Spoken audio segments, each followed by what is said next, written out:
The new setting. Hey guys, what's up? It's your girl Carmen.avaa and welcome back to my channel.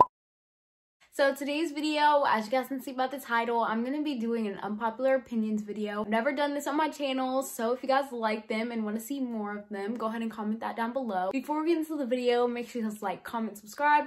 Comment down below what other videos you guys would like to see from me. And go ahead and follow all my social medias. They'll be somewhere on the screen and they're always on this They're always down in the description box below. But without further ado, let's get into the video. So, this video is gonna be a little controversial. It's gonna have some of my opinions in it. So, if you're not comfortable with hearing my opinions on certain topics, then leave.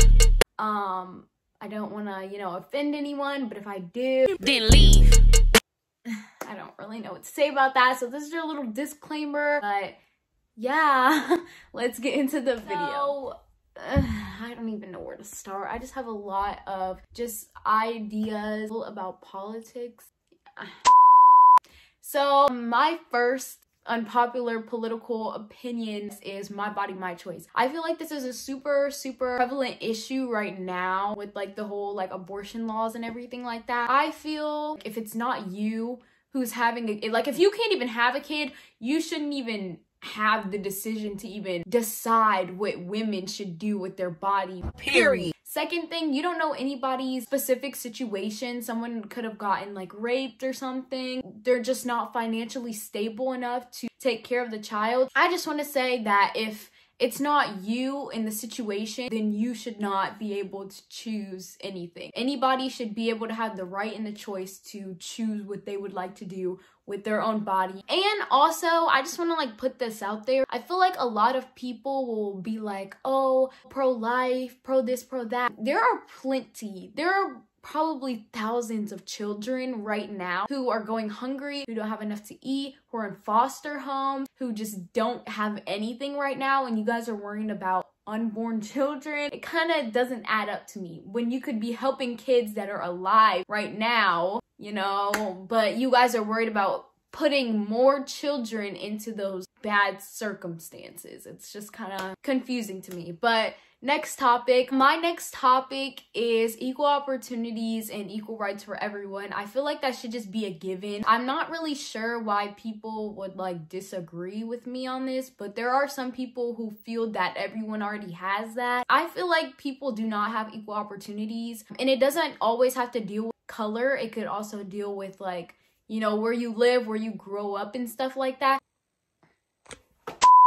If you look at the dynamic of people who live in places that have high poverty rates, it's Black and Latinx people, people of color. So it kind of goes hand in hand. Obviously, if you live in a neighborhood that isn't as well, put together as maybe a richer neighborhood or a neighborhood that has more resources, then obviously are set up from the jump because you don't have equal opportunities as everyone. And I want to give some examples because I feel like people don't really understand what I'm saying when I do say this. When you go to neighborhoods that have high poverty rates, you usually see beat down schools. They don't really have that good of teachers. They don't have new school books. They may not even have computers. They don't have access to all that. Obviously, people who have better school systems are set up from before to succeed than people who do not have that stuff. So I just feel like it's important to kind of raise awareness on issues like this because people don't care unless, they're actually in that situation. So, I just feel like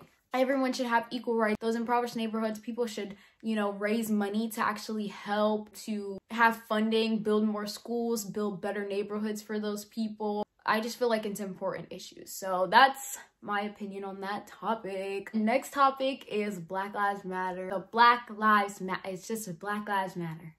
That's just it. I feel like people get so worked up over the phrase Black Lives Matter because they're gonna take it, oh, we're saying Black Lives Matter over this. I've said this continuous times to multiple people. Black Lives Matter does not mean Black Lives Matter more than Latina people, Native American people, white people, Asian people. That's not what that means. I feel like people take it out of context. Like, it literally just says Black Lives Matter. No one said Black Lives Matter more. It's just Black Lives Matter. I feel like people take it out of context because they don't like the movement. They don't like anything that has to do with Black Lives Matter, and that's the problem right there. To me, what Black Lives Matter stands for and what Black Lives Matter is standing against is police brutality against Black people, because you're protesting over people like George Floyd, Breonna Taylor, Trayvon Martin, Eric Garner, people like that who are prevalent in those certain situations where police brutality was clearly shown and they didn't get their justice. And I feel like that's what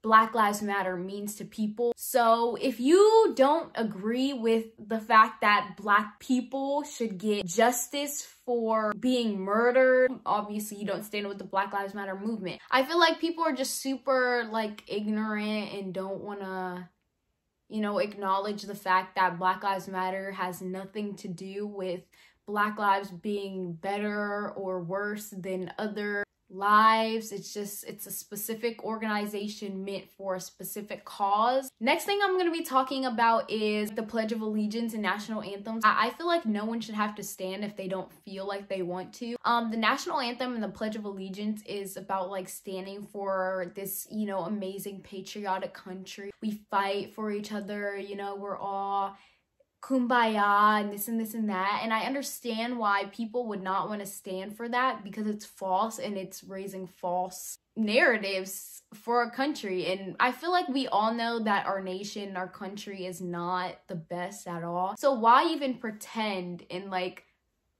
fake like it is? I'll put the national anthem and Pledge of Allegiance like words and lyrics on the screen. There are plenty of lines of the national anthem and the Pledge of Allegiance that are false. For the Pledge of Allegiance, liberty and justice for all. There's not justice for all people at all. And you can see that in plenty of instances. George Floyd, Breonna Taylor, the list goes on and on. I feel like there's no way of putting that any differently. Why should I stand, or why should I pledge my allegiance to a flag that represents a country that I don't even feel safe in?